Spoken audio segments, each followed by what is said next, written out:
In the winter of 1889, the London social season was brought to a dead halt by a single sound, the crack of a hand against a cheek. It wasn't a lover's quarrel. It was an act of social suicide. Lady Evelyn Vance, desperate to save her family from ruin, had just assaulted the most powerful man in England, a man she had never met, but a man she was secretly contracted to marry. She thought she was putting a rude, arrogant stranger in his place. She didn't know that the stranger held the deed to her house, the fate of her father, and the ring she was supposed to wear. This is the true, twisted story of the Blackwood scandal. A romance built on hatred, blackmail, and a slap that echoed through history. To understand why a well-bred lady would lose her composure so violently, we must look at the private journals of the Vance family, specifically the entry dated October 14th, 1889. Lady Evelyn Vance was 21 years old, possessed of a sharp wit and a beauty that was often described in the society papers as startlingly severe. She was not the soft, pliable debutante the era preferred. She was the only daughter of the Earl of Callaway, a man whose charm was only exceeded by his incompetence at the baccarat table. By late 1889, the Callaway estate, Vance Hall, was a rotting shell. The servants hadn't been paid in 3 months, and the tapping of creditors' canes against the front door had become the family's morning alarm. It was on a rainy Tuesday that Evelyn found her father Arthur weeping in his study, a glass of brandy trembling in his hand. On the desk sat a letter bearing a seal of black wax, a wolf rampant. It was the crest of the Dukedom of Blackwood. "It is done, Evie," her father had slurred, pushing the parchment toward her. "I have sold you. God forgive me, I have sold you to the beast." The beast was Sebastian Thorne, the 8th Duke of Blackwood. Thorne was a man of immense wealth and terrifying reputation. He had spent the last 5 years in the colonies, managing expansive mining interests in South Africa. Rumors swirled around London like fog. Some said he had been scarred by a tiger. Others said he had killed a man in a duel over a card game. He was known to be cold, ruthless in business and utterly uninterested in polite society. The letter was a contract. Arthur Vance's debts, totaling nearly £40,000, had been purchased by the Duke. In exchange, the Duke demanded an immediate union with Lady Evelyn. It was a transaction pure and simple. Thorne needed a wife to secure a legacy before returning abroad. Vance needed money to stay out of debtor's prison. "I will not marry a monster I have never met," Evelyn had declared, her hands shaking as she read the cold, legalistic terms. "You have no choice," her father whispered. "He arrives in London tonight. He will be at Lady Pembroke's masquerade. You must secure him, Evelyn. If he withdraws the offer, we are on the street by morning." Evelyn looked at the signature at the bottom, Sebastian Thorne. The ink was thick and heavy. She didn't feel fear in that moment. She felt a burning, white-hot rage. She was being sold like cattle to a man who didn't even have the decency to court her. She wiped her father's tears. Her jaw set. "I will go to the ball, father. I will meet this Duke, and I will make him understand that I am not a prize to be bought." She didn't know it then, but she was walking into a trap set by her own temper. The Pembroke masquerade was the apex of the social season. The ballroom was a sea of silk velvet and diamonds, suffocating under the heat of 1,000 beeswax candles. Masks concealed identities, allowing the aristocracy to indulge in sins they would deny by daylight. Evelyn wore a mask of emerald feathers matching her eyes. She moved through the crowd like a soldier behind enemy lines, her heart hammering against her ribs. Every tall man with broad shoulders made her flinch. Was that him? Was that the beast? She had never seen a photograph of Sebastian Thorne. She only knew he was tall, dark, and imposed a silence whenever he entered a room. By midnight, the heat of the ballroom became unbearable. The air smelled of stale perfume and desperation. Overwhelmed by the weight of her family's impending doom, Evelyn slipped away from the dance floor, exiting through the French doors onto the stone terrace. The night air was crisp and cold. She walked to the edge of the balustrade, gripping the cold stone, trying to steady her breathing. Below the Pembroke Gardens were a labyrinth of hedges and shadows. "You look like a woman contemplating a jump," a voice said from the darkness. Evelyn spun around. Standing in the shadows of a large oak tree was a man. He was leaning casually against the trunk, a lit cheroot glowing in his hand. He stepped forward into the moonlight, though he kept his face partially obscured by a simple black domino mask. He was tall, imposingly so, and dressed in severe black evening wear that fit him with a precision that spoke of Savile Row, yet he wore it with a careless disregard.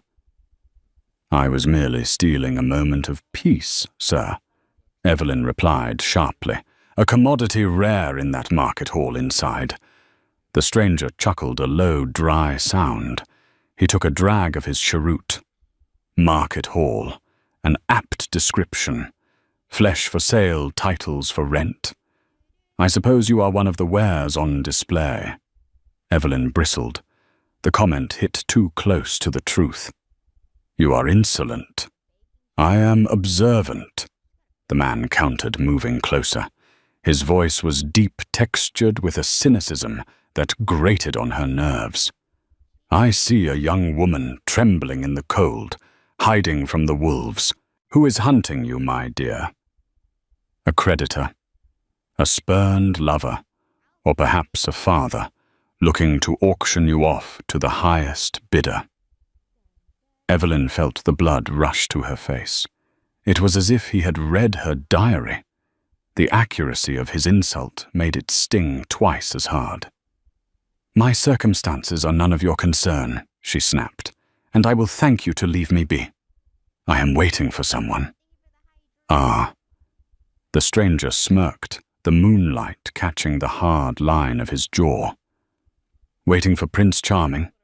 Or perhaps a rich old duke with one foot in the grave and a heavy purse?"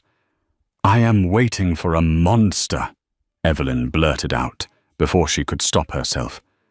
The stress of the day, the shame of the contract, it all bubbled up. "I am to meet the Duke of Blackwood, a man so vile he buys wives because he cannot woo them." The stranger went very still. The glowing tip of his cigar hovered in the air. "Is that so vile, is he? He is a tyrant," Evelyn continued, fueled by the stranger's silence. "He takes advantage of desperate families. He is a predator." The stranger took a final drag of his smoke and dropped it, crushing it beneath his polished boot. He stepped fully into the light. His eyes, dark and piercing behind the mask, locked onto hers. "Perhaps," the stranger said, his voice dropping to a dangerous whisper, "the Duke simply knows that in this world, everyone has a price. Even self-righteous little girls who think they are too good for the realities of survival." He reached out his gloved hand, brushing a stray curl from her shoulder, a gesture that was shockingly intimate and condescending. "You speak of pride, my dear, but you are wearing a dress that cost more than your father's annual income. You are just as much a parasite as the man you hate." The insult snapped something inside her. The fear, the pressure, the grief, it all converted into kinetic energy. Without thinking, Evelyn swung her hand. Crack! The sound was sharp and loud in the quiet garden. She had slapped him with every ounce of frustration she possessed. The stranger's head whipped to the side. "How dare you?" she hissed, tears stinging her eyes. "You know nothing of me." The stranger slowly turned his head back. He didn't look angry. He looked amused. He reached up and touched his cheek, where a red mark was already rising beneath the edge of his mask. "A firebrand," he murmured. "Interesting." Before he could say more, the French doors burst open. Lady Pembroke's voice rang out. "There you are. Everyone is waiting." Evelyn stepped back, her chest heaving, terrified she had just caused a scene that would ruin her. The stranger straightened his jacket. He looked at Evelyn one last time, his eyes glittering. "Go inside, Lady Evelyn. I believe your destiny is waiting."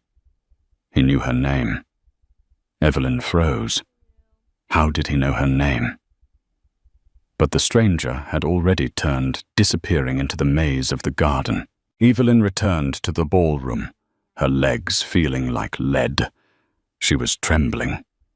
She had just assaulted a gentleman. If he identified her, the scandal would be absolute. The Duke of Blackwood would certainly rescind his offer, and her father would be ruined. She found her father near the punch bowl, looking pale and sweaty. "Where have you been?" Arthur hissed. "The announcement is imminent. Lord Pembroke says the Duke has arrived." I needed air," Evelyn stammered, scanning the room. She was terrified she would see the man in the black mask, pointing her out to the constables. A hush fell over the room. The orchestra stopped playing. Lord Pembroke, a portly man with a booming voice, stood at the top of the grand staircase. "Ladies and gentlemen," Pembroke announced, raising a glass, "it is my distinct honor to welcome back to London a man who has long been missed, a titan of industry and a peer of the realm. Please welcome His Grace Sebastian Thorne, the Duke of Blackwood." The crowd murmured. Heads turned toward the massive double doors at the top of the stairs. The doors opened, and through them walked the man from the garden. He had removed his mask. His face was striking harsh planes, a strong nose, and a thin, pale scar running from his temple to his jawline, giving him a perpetually dangerous appearance. But there was no mistaking the height, the bearing, or the cold amusement in his eyes. Evelyn felt the blood drain from her body. Her vision blurred. He was the Duke. She had just slapped the man who owned her father's debts. She had called him a monster to his face. She had assaulted her future husband. Sebastian Thorne descended the stairs slowly like a king, inspecting his subjects. The crowd parted for him. He ignored the swooning debutantes and the bowing lords. His eyes scanned the room with predatory precision until they locked onto one specific point. They locked onto Evelyn. He didn't smile. He simply walked straight toward her. The crowd sensed the tension and pulled back, leaving Evelyn and her father isolated in the center of the floor. Arthur Vance bowed low, terrified. "Your Grace, an honor. May I present my daughter, Lady Evelyn?" Evelyn couldn't breathe. She curtsied, her knees threatening to buckle. She kept her eyes on the floor, waiting for him to denounce her, waiting for him to tell the room that this mad woman had struck him. She saw his polished boots stop in front of her. "Lady Evelyn." Sebastian's voice was smooth, carrying that same dark texture she had heard in the garden. "We meet at last." She forced herself to look up. Up past the sharp tailoring, up to his face. His cheek was still slightly flushed where she had hit him. He was staring at her with an intensity that made her skin prickle. He leaned in close, taking her gloved hand to kiss it. As he bowed over her hand, He whispered so only she could hear. "You have a strong right hook, my intended. I expect you will need it." He straightened up, keeping her hand in his iron grip. He turned to the crowd, his voice booming. "Lord Vance," Sebastian said loudly, "your daughter is charming. I accept the terms. The wedding shall be in 3 days." The room erupted in polite applause. Evelyn stood frozen, her hand trapped in his. He wasn't cancelling the wedding. He was accelerating it. He looked down at her, a cruel smirk playing on his lips. "Close your mouth, darling," he murmured. "The game has only just begun." The wedding of Lady Evelyn Vance to the Duke of Blackwood took place on November 12, 1889, at St. George's, Hanover Square. It was not the fairy tale London society expected. It was a funeral for Evelyn's freedom. The morning was choked with grey fog and freezing rain. There were no bridesmaids, no flowers, and no joy. Arthur Vance stood by the altar, looking more like a man facing a firing squad than a father of the bride.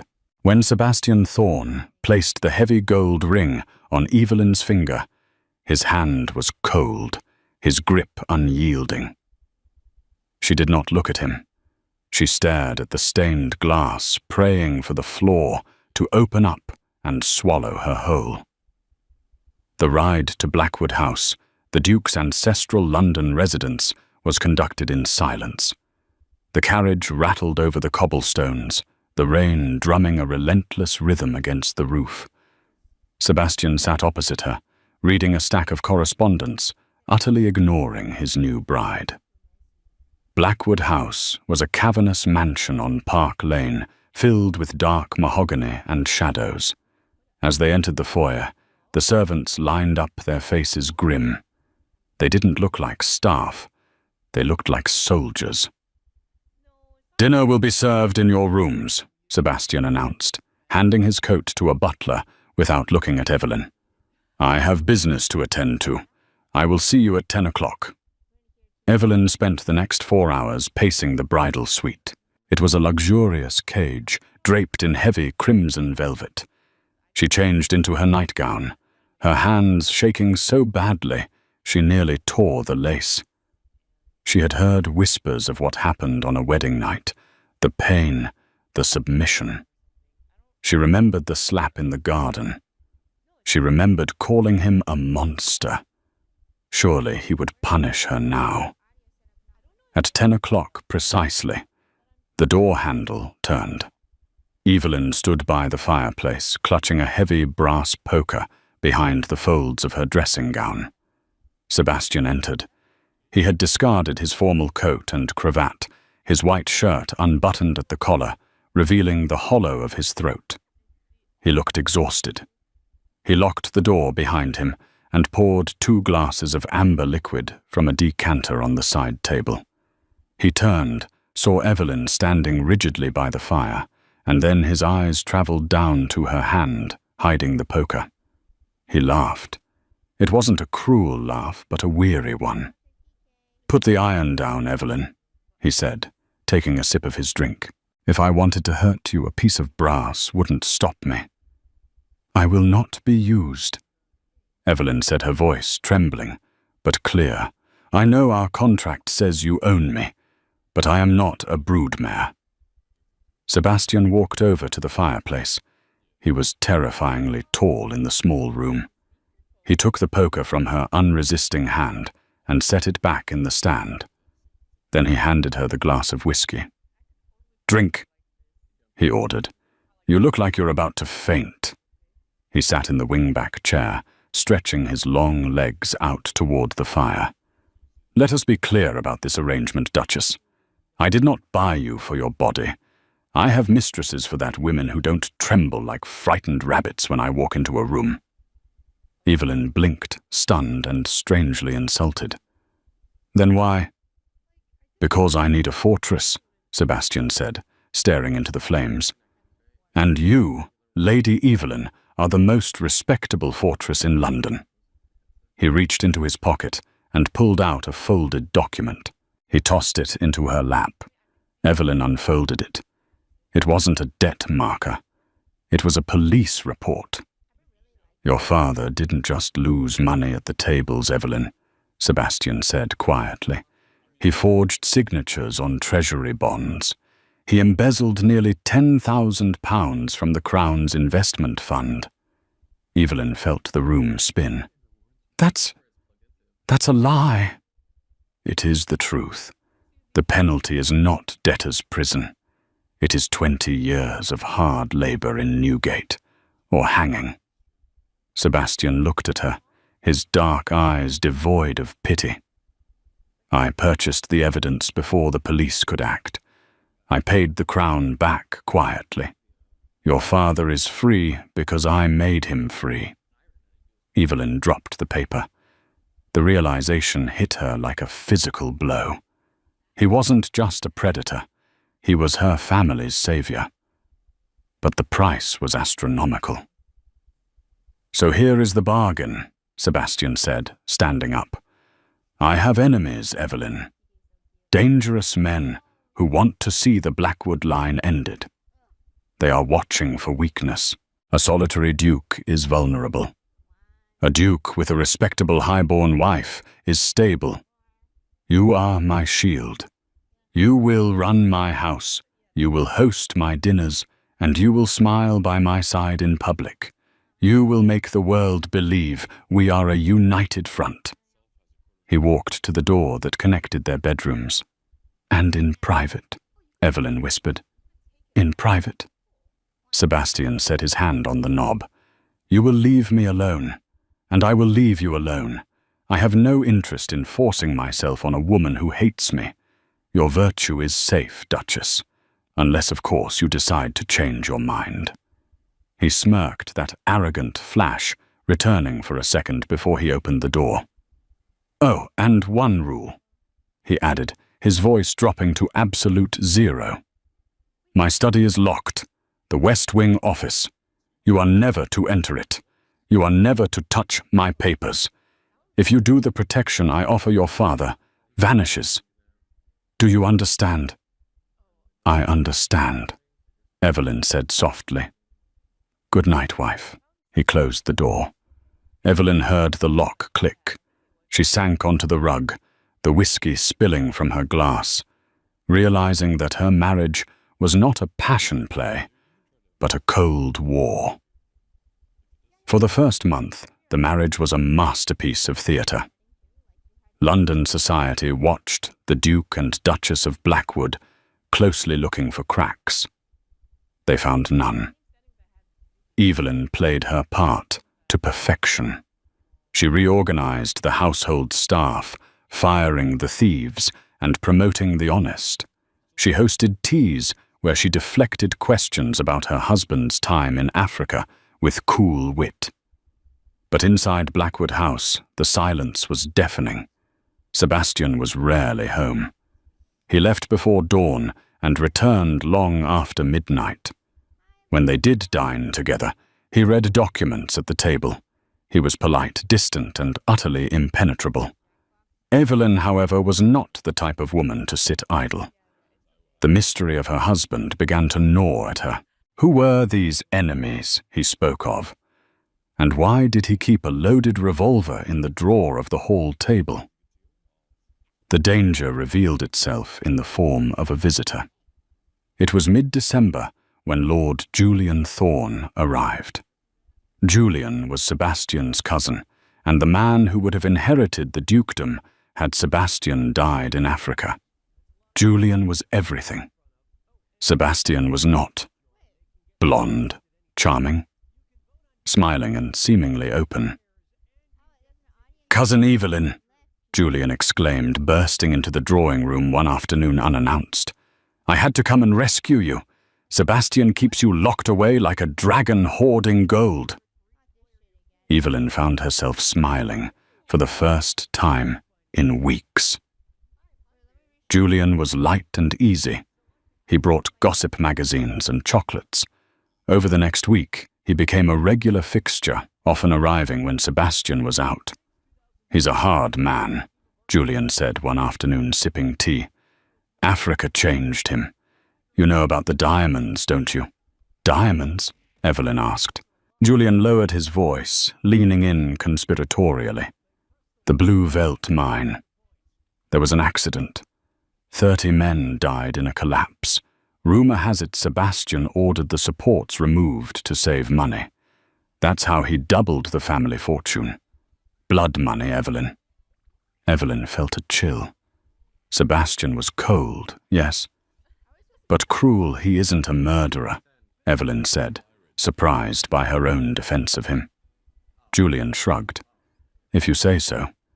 But ask yourself, why is the West Wing locked? What is he hiding in there? Proof of the accident? Or something worse? The seed of doubt was planted.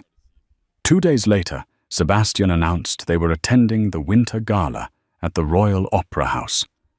It was the most important event of the season. Wear the sapphires, Sebastian commanded as he adjusted his cufflinks. He looked tired. There were dark circles under his eyes, and he moved with a slight stiffness, as if he were in pain. Are you well? Evelyn asked, watching him in the mirror. I am fine, he snapped. Be ready in an hour. The gala was suffocating. The eyes of the ton were upon them. During the intermission, Sebastian was pulled away by the Prime Minister for a private word, leaving Evelyn alone near the champagne fountain. She was immediately cornered by Lord Ashford, a rival mining magnate. Ashford was a bloated man with a face like a wet ham. Duchess, Ashford sneered. Where is your keeper counting his blood money? My husband is discussing matters of state, Lord Ashford, Evelyn replied icily. Something you would know nothing about. Ashford stepped closer, invading her space. Careful girl, you've married a criminal. Everyone knows Thorne killed his partner in the Transvaal. He's a butcher, and you're just the whore he bought to clean up the blood. The insult was so loud that heads turned. Evelyn froze, her face burning. Suddenly, a black-clad arm reached over her shoulder. A hand, strong and elegant, gripped Ashford's shoulder. Ashford. Sebastian's voice was a low growl. Sebastian didn't shout. He didn't make a scene. He simply squeezed. Evelyn watched in fascination as Ashford's face turned from red to purple. The Duke's grip was crushing the man's collarbone. You will apologize to my wife. Sebastian whispered, his lips close to Ashford's ear. And then you will leave London. If I see you in this city by sunrise, I will burn your assets to the ground. Do not think I won't. I have done worse for less. I apologize. Ashford gasped, tears of pain in his eyes. Sebastian released him. Ashford stumbled away, clutching his shoulder. Sebastian turned to Evelyn. For a moment, the mask dropped. His eyes were blazing with a protective fury that took her breath away. He reached out and touched her arm, gentle, so different from the violence he had just displayed. Did he touch you? Sebastian asked, urgency in his voice. No. Evelyn breathed. Sebastian, thank you. Let's go, he said, guiding her toward the exit. This air is poisonous. The carriage ride home was different. The silence wasn't cold, it was charged. Evelyn looked at her husband, the butcher, the monster. He had just defended her honor with a ruthlessness that thrilled her. When they arrived at Blackwood House, Sebastian stumbled as he stepped out of the carriage. He gripped the doorframe, groaning. Sebastian! Evelyn grabbed his arm. His coat fell open. His white shirt was soaked in red. My God! Evelyn screamed. You're bleeding! Quiet! Sebastian hissed, leaning heavily on her. Not here. Getting me inside. No doctors. Do you hear me? No doctors. Evelyn practically dragged him up the stairs. She ignored the servant's gasps and hauled him into his bedroom. She pushed him onto the bed and tore open his shirt. There was a knife wound in his side. It was deep and ugly, crudely bandaged, but the stitches had torn open during the confrontation with Ashford. "Who did this?" Evelyn demanded, grabbing towels and water from the basin. "An assassin!" Sebastian gritted out, his face grey. "Waiting for me. Outside the club. 2 nights ago." "Why didn't you go to a hospital?" "Because," he gasped as she pressed the towel to the wound. "If the market finds out the Duke of Blackwood is vulnerable, the stock crashes. My enemies win." He grabbed her wrist, his bloody fingers staining her gloves. "You have to stitch it, Evelyn. You have to do it." Evelyn looked at the blood, then at his face. The arrogance was gone. He was just a man, bleeding and afraid, trusting her with his life. "I can do it," she said, her voice steel. For the next hour, the debutante became a surgeon. She cleaned the wound with brandy and stitched the flesh while Sebastian bit down on a leather belt to keep from screaming. When it was done, he passed out from the pain. Evelyn sat by his bedside, watching his chest rise and fall. She washed the blood from her hands. She noticed his coat on the floor. A piece of paper was sticking out of the inner pocket. She knew she shouldn't. She knew the rules. Never touch my papers. But he was asleep, and Julian's words were ringing in her ears. Blood money. Murder. Evelyn reached down and pulled the paper out. It was a letter, but not a business contract. It was written in a frantic scrawl. "They know you have the ledger, Sebastian. They are coming for you. If you don't give them the names, they will kill you. And they will kill the girl." Evelyn dropped the letter. The girl. Her. Sebastian wasn't just protecting his business. He wasn't just hiding a crime. He was hunting a conspiracy. And by marrying her, he hadn't just made her a shield. He had made her a target. The hours following the attack were a blur of blood and terrifying silence. For 2 days, the great house on Park Lane held its breath. The servants moved like ghosts, their footsteps muffled on the carpets, sensing that the master of the house teetered on the edge of the abyss. Inside the master suite, the air was thick with the scent of metallic blood, medicinal brandy, and lavender water.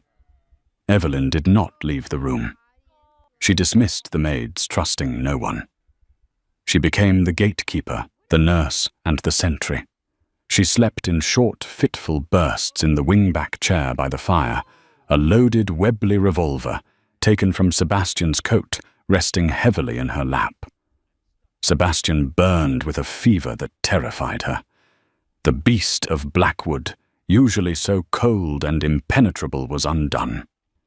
He thrashed against the sheets, muttering in a delirium that stripped away his defenses. He didn't speak of business or money. He spoke of heat. He spoke of dust. "The supports," he would moan, his brow slick with sweat. "They are too thin. Julian, tell them. The supports." Evelyn sat on the edge of the bed, dipping a cloth into a basin of ice water. She pressed it to his forehead, her heart aching in a way she hadn't expected. This was not the tyrant who had bought her debts. This was a man haunted by ghosts she couldn't see. She traced the harsh line of his jaw, the scar that ran down his cheek, now stark white against his flushed skin. "Who are you really?" she whispered into the gloom. "And why are you so afraid?" On the 3rd night, the storm outside broke. Rain lashed against the tall windows, matching the chaos inside the room. Around 3 in the morning, the fever finally snapped. Sebastian gasped, his eyes flying open. He didn't look around in confusion. His instinct for survival was too honed. His hand shot out, gripping Evelyn's wrist with a strength that made her wince. "Sebastian," she breathed, leaning forward. "You're safe. You're at home." He blinked, the haze clearing from his dark eyes. He looked at her hand, then up at her face, realizing she was sitting on his bed. Her hair loose dark circles under her eyes. "You stayed," he rasped, his voice sounding like gravel. "You were dying," Evelyn replied simply, gently pulling her wrist free to pour him a glass of water. "I figured if you died, the creditors would come back for my father. It was a business decision." Sebastian managed a weak, crooked smile. He tried to sit up, but a jagged line of pain tore through his side, forcing a groan from his throat. He fell back against the pillows, breathing hard. "The coat," he wheezed. "My coat. The pocket. I found the letter, Sebastian," Evelyn said, her voice dropping to a hush. She reached into the pocket of her dressing gown and pulled out the crumpled note she had taken from his bloodied clothes. "I know someone is hunting you. I know about the girl. That's me, isn't it?" Sebastian closed his eyes. Shame, deep and bitter, crossed his face. "I never meant for this darkness to touch you. I thought if I kept you in the light, kept you ignorant of the rot in my business, you would be safe. I was arrogant." "Who is it?" Evelyn demanded, leaning closer. "You mentioned names in your fever. You mentioned the mine." Sebastian turned his head to look at her. "The Blue Veld mine. The collapse wasn't an accident, Evelyn. It was sabotage. 30 men buried alive so that the stock price would plummet. A rival syndicate bought the shares for pennies on the pound, made millions when the mine reopened. And you know who did it?" "I know who gave the order," Sebastian whispered. "I spent 5 years in Africa hunting the paper trail. I found it. The ledger. It contains the payouts to the demolition crew. It contains the dates, the amounts, and the signature of the man who organized it." "Who?" Sebastian hesitated, the pain in his eyes more than physical. "The man who stands to inherit everything if I die without an heir. My cousin, Julian." The name hung in the air like smoke. Evelyn felt a chill that had nothing to do with the drafty room. Julian. The man with the golden hair and the easy laugh. The man who had brought her magazines and chocolates. The man who had sat in her drawing room and told her Sebastian was a murderer. "He told me." Evelyn stammered, the realization dawning on her. "He told me you caused the accident. He was priming me. He wanted me to hate you." "He wanted you to be an accomplice," Sebastian corrected, "or at least a distracted widow who wouldn't ask questions when I met an untimely end." He gripped the sheets. "He knows I have the ledger. That's why the assassin was at the club. That's why he's circling the house now. As long as that book exists, his neck is in a noose. He will burn this house down to get it." "Where is it?" Evelyn asked, her voice stealing.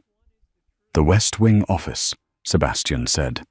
"In the iron safe, but I cannot walk, Evelyn. I cannot get to it. And if Julian strikes tonight, then I will get it." Evelyn stood up. "No." Sebastian tried to rise again, but failed. "It is too dangerous. If he finds you in this bed helpless, he will kill you." Evelyn cut him off. Her eyes blazed with a fierce determination. "We need that evidence. If we hand that book to Scotland Yard, Julian is finished. If we don't, we are." She looked down at him, her expression softening. "You bought me to be a fortress, Sebastian. Let me be one." Sebastian looked at her, his resistance crumbling. He saw the strength in her, the fire he had admired in the garden that first night. "The combination," he whispered, surrendering. "Left 40. Right 12, left 8. The key to the internal lock is in the cigar box on the desk, under the false bottom.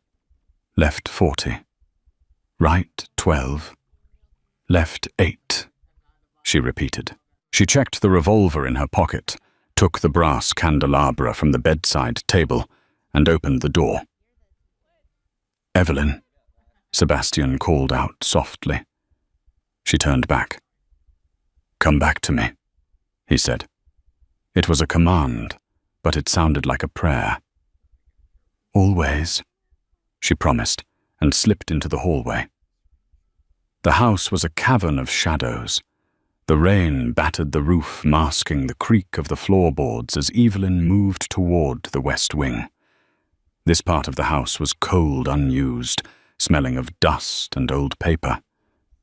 The forbidden territory. She reached the heavy oak door of the study. Her heart hammered against her ribs like a trapped bird. She turned the knob slowly. It was unlocked. A warning bell rang in her mind.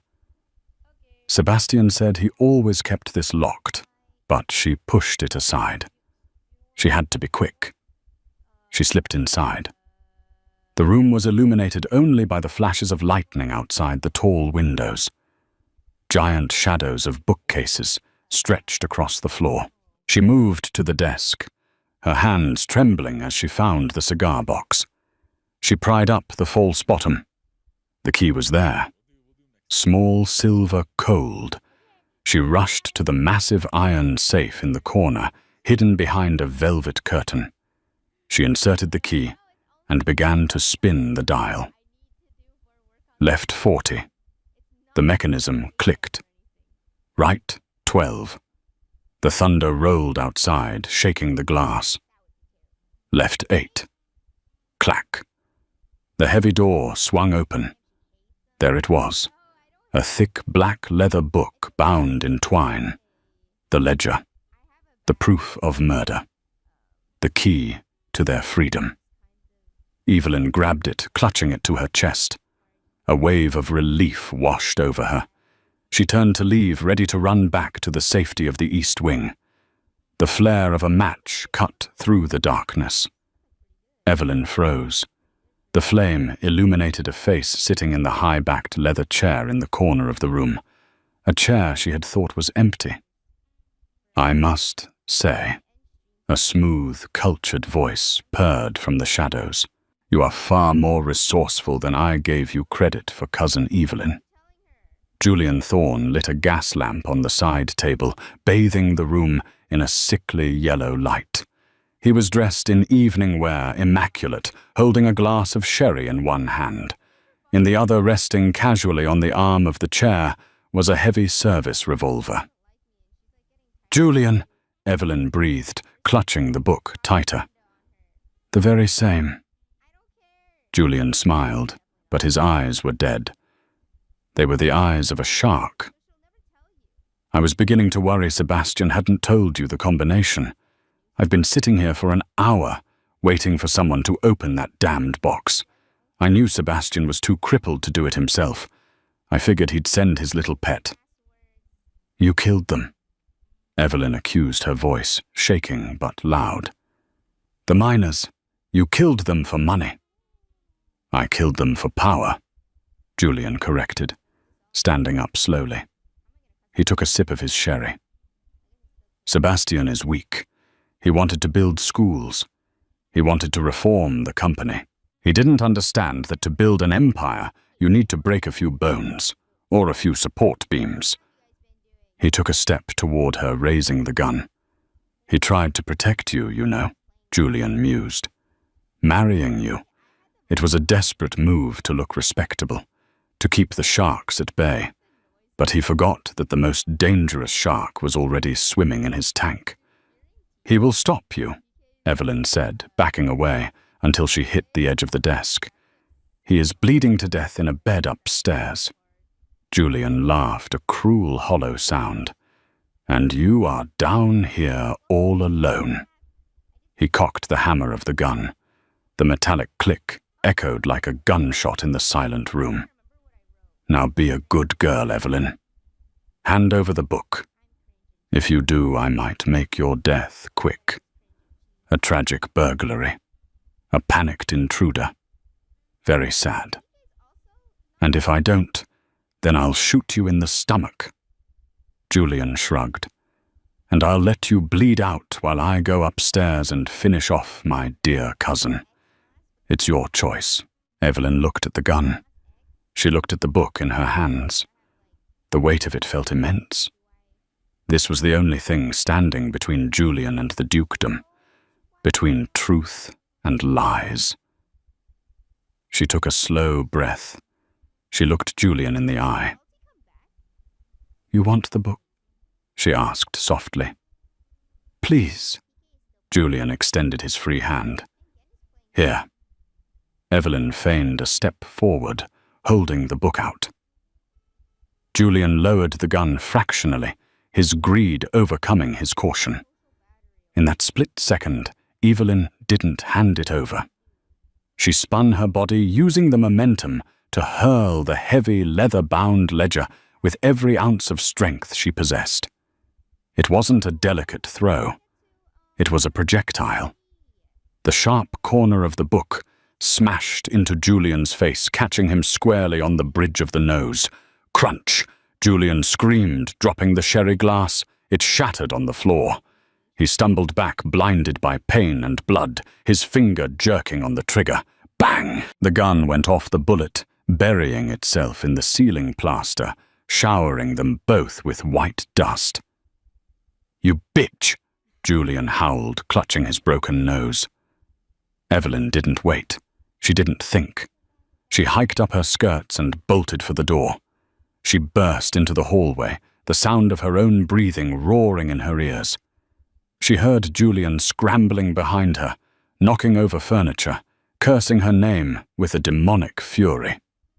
"I'll kill you!" he screamed, his voice echoing through the dark corridors. "I'll kill you both!" Evelyn ran. She ran toward the stairs, toward the east wing, toward the only safety she knew. She wasn't running away from the danger. She was running back to Sebastian. Evelyn didn't run. She fled. Her slippered feet skidded on the polished parquet floors as she sprinted through the darkened corridors of the West Wing. Behind her, the heavy, uneven thud of Julian's boots echoed like the drums of war. He was screaming incoherent threats that mixed with the rolling thunder outside, turning the sprawling mansion into a Gothic nightmare.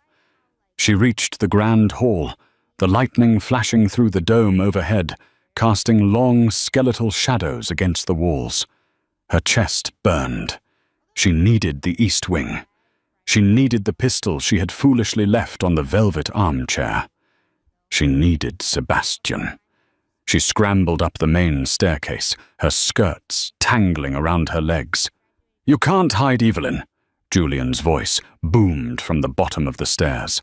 It was wet and thick, distorted by the blood from his broken nose. "I'll burn this house down with you inside it." Evelyn didn't look back. She threw herself down the corridor, leading to the master suite. She could see the door, the heavy mahogany barrier that separated her from safety. She reached for the brass handle, her fingers slick with sweat. Suddenly, a hand clamped onto her shoulder. It wasn't a grab. It was a collision. Julian, fueled by adrenaline and rage, had closed the distance. He yanked her backward with violent force. Evelyn screamed as she lost her footing, crashing hard onto the Persian runner. The impact knocked the wind from her lungs. Before she could scramble away, Julian was on top of her. He was a terrifying sight, his face a mask of crimson, his eyes wild and unblinking, his teeth bared in a rictus of hate. "I tried to be the gentleman," he spat, pinning her wrists to the floor with one hand. He raised the revolver with the other, pressing the cold steel barrel against her temple. "I really did. But you and Sebastian, you just wouldn't die." Evelyn stared up at him. her heart hammering against her ribs like a trapped bird. She could smell the sherry on his breath mixed with the metallic tang of blood. She didn't close her eyes. She refused to give him that satisfaction. "You will never be the Duke," she hissed, her voice trembling but defiant. "You are nothing but a thief." Julian laughed, a sound that quickly turned into a gurgle. "History is written by the survivors, my dear, and in 5 minutes the only story told will be of a tragic murder-suicide. I'll cry at your funeral. It will be my finest performance." His finger tightened on the trigger. The metal mechanism creaked. Evelyn held her breath, waiting for the flash, waiting for the end. Crack! The explosion was deafening in the narrow hallway. Evelyn flinched, bracing for the pain. But the bullet didn't hit her. Above her, Julian's eyes went wide. His mouth opened in a silent "oh" of shock. A small, dark flower blossomed on his right shoulder, spraying blood across the wallpaper. The revolver slipped from his fingers, clattering uselessly to the floor. Julian collapsed sideways, howling in agony, clutching his shattered shoulder. Evelyn scrambled backward, crab-walking away from him, until her back hit the wall. She looked toward the bedroom door. Standing in the frame, leaning heavily against the wood for support, was Sebastian. He looked like a vengeful ghost. His face was grey, drained of all color. His white nightshirt was soaked in fresh blood, where his own stitches had torn open from the aversion of standing. He was swaying, barely conscious, but his right hand was extended, holding the Webley revolver with rock-steady precision, smoking slightly at the barrel. "Get away from my wife," Sebastian snarled. It wasn't the voice of a polished aristocrat. It was a guttural, animalistic sound, the roar of the beast protecting his mate. Julian writhed on the floor, gasping. He looked up at Sebastian, his face twisting into a sneer of pain and madness. You shot me." Sebastian took a step forward, then another. He was limping badly, dragging his left leg, but he didn't stop until he stood over his cousin. He kicked Julian's gun down the hall, sending it skittering into the darkness. He aimed the pistol directly between Julian's eyes. "You forfeited your blood when you entered my house." "Sebastian," said his voice, cold as the grave, "give me one reason why I shouldn't finish what you started." Julian laughed, coughing up blood. "Do it. Shoot an unarmed man, Sebastian. Prove them right. Show her the monster you really are. You've always been a killer. It's in your blood." Sebastian's hand trembled. For a terrifying second, Evelyn saw the darkness in his eyes take over. The rage of 5 years of betrayal, of the mining accident, of the threats against his life. It all coalesced into the pressure of his finger on the trigger. If he pulled it, he would cross a line from which there was no return. Evelyn pushed herself up from the floor. She ignored her own bruising and rushed to him. She didn't grab the gun. She grabbed his arm, her hands gentle on his bicep. "Sebastian, look at me," she commanded softly. He didn't move. His eyes were locked on Julian. "Sebastian." She stepped in front of him, blocking his line of sight, forcing him to look at her. "He is finished. We have the ledger. He will hang for his crimes, but let the hangman do it. Do not stain your soul for him. He isn't worth it." Sebastian blinked, his gaze finally focusing on her face. He saw the fear there, but also the fierce protectiveness. He saw the woman who had slapped him in a garden, the woman who had stitched his wounds, the woman who had just raided a safe for him. "He tried to kill you," Sebastian whispered, his voice cracking. "And you saved me," Evelyn said firmly. "It is over. Put the gun down." The tension in the hallway was thick enough to choke on. Slowly, agonizingly, the fire in Sebastian's eyes dimmed. He lowered the weapon. "Richards!" Sebastian roared, the command echoing through the house. Moments later, the butler appeared at the top of the stairs, followed by 2 footmen and a police constable, who had been pounding on the front door since the first gunshot. "Take this filth out of my sight," Sebastian ordered, gesturing to the sobbing Julian. "And give the inspector the book in the hallway. It tells the whole story." As the constables dragged a cursing Julian away, the adrenaline finally abandoned Sebastian. His knees buckled. Evelyn caught him. She wasn't strong enough to hold his dead weight, so they sank together onto the floor, collapsing in a heap of white linen and exhaustion against the wainscoting. Sebastian groaned, pressing his hand to his bleeding side, his head falling back against the wall. He closed his eyes, his breathing ragged. "You are a fool," Evelyn scolded, though her voice was thick with tears. She pressed her hands over his on the wound, trying to staunch the fresh bleeding. "You ripped your stitches. You could have died." Sebastian opened one eye, looking at her with a lopsided, pained grin. "And missed the chance to see you throw a ledger at a man's face. I wouldn't have missed it for the world." Evelyn let out a wet, choked laugh. "I suppose I have a violent streak." "I count on it," Sebastian murmured. He reached up his bloody hand, cupping her cheek, his thumb brushing away a smudge of dust. The playfulness vanished, replaced by a raw, searing intensity. "You saved my life, Evelyn. Not just tonight. You saved everything." "The contract," Evelyn whispered, suddenly unsure. "The deal." "Burn it," Sebastian said.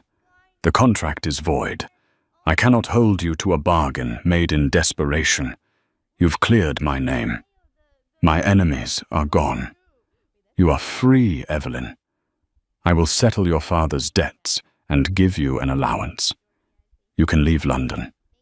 You can go anywhere." Evelyn looked at him. She looked at the scar on his cheek, the darkness in his eyes that was finally beginning to lift. She realized that the freedom he was offering felt like a punishment. She didn't want to go anywhere. She had found the only man in England who could match her fire with his own. "You foolish man," she whispered, leaning her forehead against his. "I am not an employee you can dismiss with a severance package." "Then what are you?" Sebastian asked, his voice barely audible, tinged with a desperate hope. "I am the Duchess of Blackwood," she said, interlacing her fingers with his. "And I have a very difficult husband who requires constant supervision. Who else will change your bandages? Who else will keep you from shooting your relatives?" "Is that an offer to stay?" Sebastian asked. "It is a negotiation." Evelyn smiled, tears finally spilling over. "And be warned, Your Grace, I drive a very hard bargain." Sebastian pulled her down to him. "Name your price." "Your heart," she whispered. "I want all of it." "It has been yours," Sebastian breathed, "since the moment you slapped me in the garden." He kissed her then. It wasn't the cold, performative kiss of the altar. It was desperate, bloody, and searingly real. It tasted of survival and iron and rain. It was a promise that the solitary reign of the beast was over. In the end, the Blackwood scandal was not that the Duke had married a bankrupt earl's daughter. It was that the most feared man in London had been tamed not by a gentle hand, but by a woman who hit just as hard as he did. And that, ladies and gentlemen, is the legend of the Blackwood scandal. Julian Thorne was sentenced to life in Newgate prison for his crimes, and the beast and his firebrand bride. Well, parish records show they had 5 children and a marriage that lasted 40 years. Legend says they argued passionately every single day, and Sebastian never made a business decision without her approval. If this story of high-stakes romance, betrayal, and justice gave you chills, Please destroy that. Like button, hit it as hard as Evelyn hit Julian with that ledger. Don't forget to subscribe and turn on the notification bell. I post new historical scandals every week, and you don't want to miss the next one. In Sebastian's shoes, would you have told Evelyn the truth from the beginning? Or would you have tried to protect her by keeping her in the dark? Let me know your thoughts in the comments below. Until next time, keep your secrets safe and your right hook ready. Bye.